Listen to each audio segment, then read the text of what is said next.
Okay, thank you very much, everyone. Good morning and good evening, good afternoon from wherever you're joining me from. I'll just be sharing my screen in a few seconds, just a jiffy.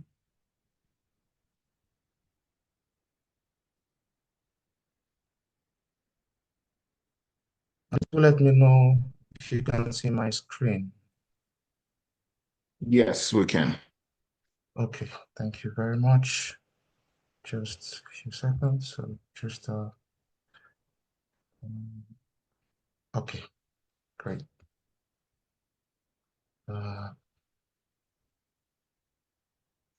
okay, good, good.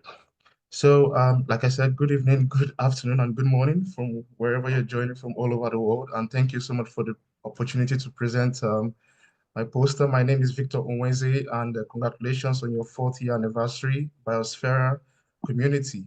So I'll be making a presentation of a research I conducted recently, which I'm really happy about the findings. And the topic is the study of glucometer precision and anti-malaria therapy interference on glucose readings in Nigeria. So I'll be taking you through the poster, just sections, because it's not like an in-person presentation. So there are several studies that have reported malaria-infected diabetic patients under anti-malaria medication in Nigeria. And like we all know, diabetic patients need the glucometer to monitor their glycemic index. So self-glucose monitoring is critical to ensure proper blood glucose regulations in patients. Unfortunately, there are studies that have reported therapeutic interferences on glucose readings, such as acetaminophen, like paracetamol, and ascorbic acid, like commonly known as vitamin C, which has caused oftentimes on reported cases false positive glucose reading or accuracies. And this has led to oftentimes misdiagnosis of the patient. However, there is a depth of scientific information on the influence of anti-malaria drugs on glucose reading accuracy. Therefore, this study aims to determine the precision of three different glucometers commonly used in Nigeria, and to also examine the influence of artemether lumefantrine, which is commonly used in Nigeria and has been approved by WHO, particularly for multi-drug resistant malaria on the accuracy glucose readings. So the materials and methods, I had to adopt the method of Cho et al. And also modified and adapted it to fit this research. And the first part of the study we had to conduct is precision study to examine which among these three glucometers, that is AccuAnswer, VivaCheck, and Glucodil, is precise, or will I say reliable, with good performance. The next thing was we had to also examine the interference, or if there were any influence of these anti-malaria drugs, artemether lumefantrine, on either of these glucometers, on the accuracy. And thereafter, if there was an in vitro influence in the way we wanted to understand at a molecular level, could there probably be or understand the probable interactions between these immobilized enzymes in these glucometers and the anti-malaria drugs via an in silico approach. So from our results, as we can see here, this is the precision study. And in this precision study, for what you could see, the blue bars stand for the AccuAnswer. They show to be the most precise glucometers among the other two. This is thanks to its coefficient of variation, which is less than 5%. Now, when we say coefficient of variation less than 5%, statistically, we say that this method or this approach has a good performance.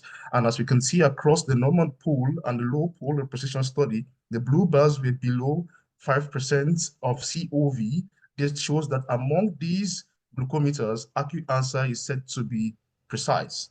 Now, going further into its interference or influence, we did the blood samples that were collected from a healthy volunteer and spiked them at various concentrations of artemether itself, first of all. And for what you could observe, there was a kind of uh, non-significant influence in a way, but this non-significant influence in a general way among VivaCheck, AccuAnswer, and Glucodil in the normal pool and the low pool itself showed some kind of false negative glucose reading accuracy or interference in a way. And this was also most significant. This was also, let's say, related to what we see with the influence of lumefantrine on these glucometers that showed also non-significant interference that also kind of, well, I say, false negative interference as compared to the baseline itself. So having observed this, in order to look at this in a more holistic way, in a general way, I was able to, well, I say, summarize this according to its degree of interference that artemether lumefantrine might have stronger influence or interference on viva check than glucodyl and on glucodyl than acu-answer. Now, having observed these influence in an in vitro state, and we know that these glucometers have immobilized enzymes, we wanted to understand what could be the probable interaction, if there is, between these artemether and lumefantrine on the immobilized enzyme.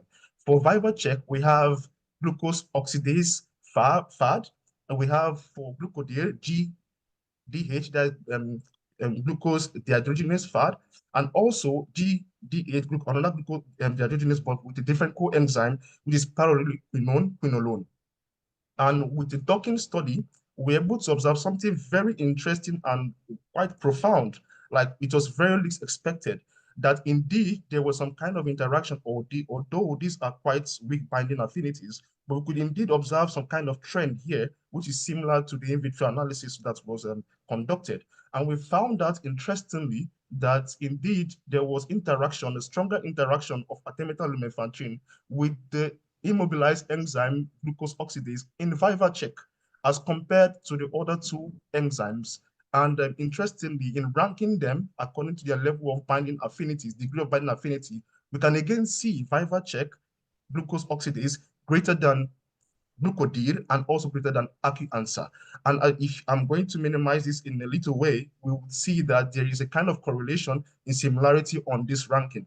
Therefore, in conclusion, I would say that artemether lumefantrine indeed might have some kind of mild interference on causing some kind of false negative glucose readings accuracy. So medical and healthcare professionals, as well as health-related regulatory authorities, should implement and enact precautionary measures and policies for proper diagnosis and treatment of MID patients in order to avoid misdiagnosis in diabetic patients that have malaria. So going forward, for clinical investigation in the future, we hope to carry out some kind of more validation of this in vitro and in silico study on patients in larger population to validate this in vitro study and to also validate the molecular interaction that was observed. I think it's important to conduct biophysical studies like SPR and maybe structural characterization like cryo-electron microscopy of artemether lumefantrine drugs and maybe other anti-malaria drugs and these glucometer immobilized enzymes in order to further confirm these molecular interactions and their binding affinity. So in conclusion, I would like to say these are my references. I would like to acknowledge my supporters and collaborators and also funders of this research. And if you'd like to collaborate with me in the future, and this is my name, or you have further questions, thank you very much. Thank you so much, Victor. That was so insightful. Okay, so there's a question for you already in the chat box. Okay. From Messi. It says that, did you do the in silico studies first? Okay, first of all, I did the in vitro study. So after I had conducted the in vitro study, um, this was the in silico was not even part of the proposal, but the results from the in vitro kind of sparked some curiosity that, okay, maybe there could be an interaction between the drug and the enzyme in a way, because previous studies from well-known drug interference glucometers, which are acetaminophen and vitamin C, are already known to interact with even the enzymes, just as glucose will interact with this enzyme for proper glucose readings, right? So we wanted to also have an idea if the probable way by which it might also interact. So that was where the in silico came on board. and we observed this trend. So